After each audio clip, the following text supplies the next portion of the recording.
ఇక్కడికి విచ్చేసినటువంటి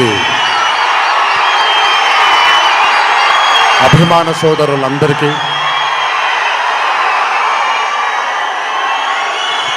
మళ్ళీ ఎప్పుడు కనబడతాను తెలియదు, ఒకసారి మాట్లాడివ్వండి తరిమి తీరాలి.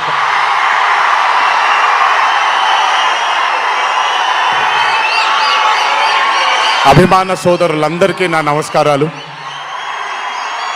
ఇక్కడికి విచ్చేసినటువంటి పాత్రికేయ మిత్రులకి, మీడియా మిత్రులకి,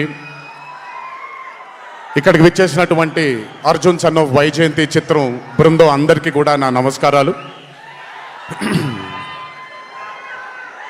ఈ వేదిక పైన చాలాసార్లు నేను అన్నా నిల్చున్నప్పుడు నాన్నగారు చాలాసార్లు రావడం, మాట్లాడడం జరిగింది. ఈరోజు మొట్టమొదటిసారి స్టేజ్ పైన నాన్నగారు లేరు అనే లోటు తీరినట్టయింది విజయశాంతి గారు మాట్లాడుతుంటే.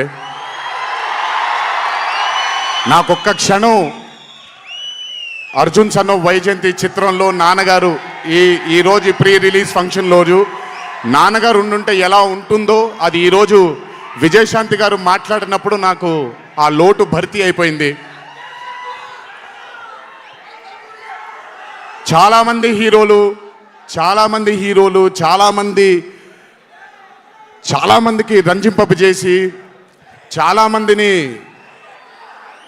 అభిమానులు చొరగొన్నాం, కానీ ఏ రోజు కూడా ఒక మహిళ విజయశాంతి గారు సాధించినటువంటి గొప్పతనం ఏ మహిళ సాధించలేదు. కేవలం మన తెలుగు చలన చిత్రసీమలోనే కాదు, భారతదేశపు చిత్రపటంలో హీరోలతో ఈక్వల్గా నిల్చున్న ఏకైక మహిళ ఎవరైనా ఉన్నారంటే అది విజయశాంతి గారు ఒక్కళ్ళే. కర్తవ్యం అవ్వచ్చు, ప్రతిఘటన అవ్వచ్చు, మగరాయుడు అనే మూవీ అవ్వచ్చు, ఆవిడ చేసినటువంటి ఎన్నో సినిమాలైనా మీరు చూసుకుంటే ది అరే ఆఫ్ రోల్స్ ఆవిడ చేసింది. నాకు తెలిసి భారతదేశంలో వేరే ఏ హీరోయిన్ ఎవరూ చేయలేదు, అది ఆవిడ ఒక్కడికే దక్కింది. ఈ చిత్రం అర్జున్ సన్ ఆఫ్ వైజయంతి అనే థాట్ కూడా నాకు అనిపిస్తుంది, మరి నిజమో లేదో తెలీదు.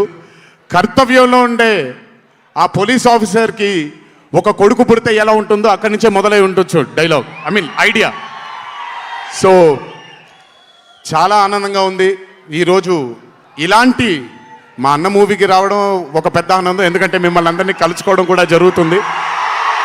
కానీ ఈ మూవీలో ఒక చిన్న ఉత్సాహం ఎక్కువ ఉంది. ఎందుకనంటే ఈ చిత్రాన్ని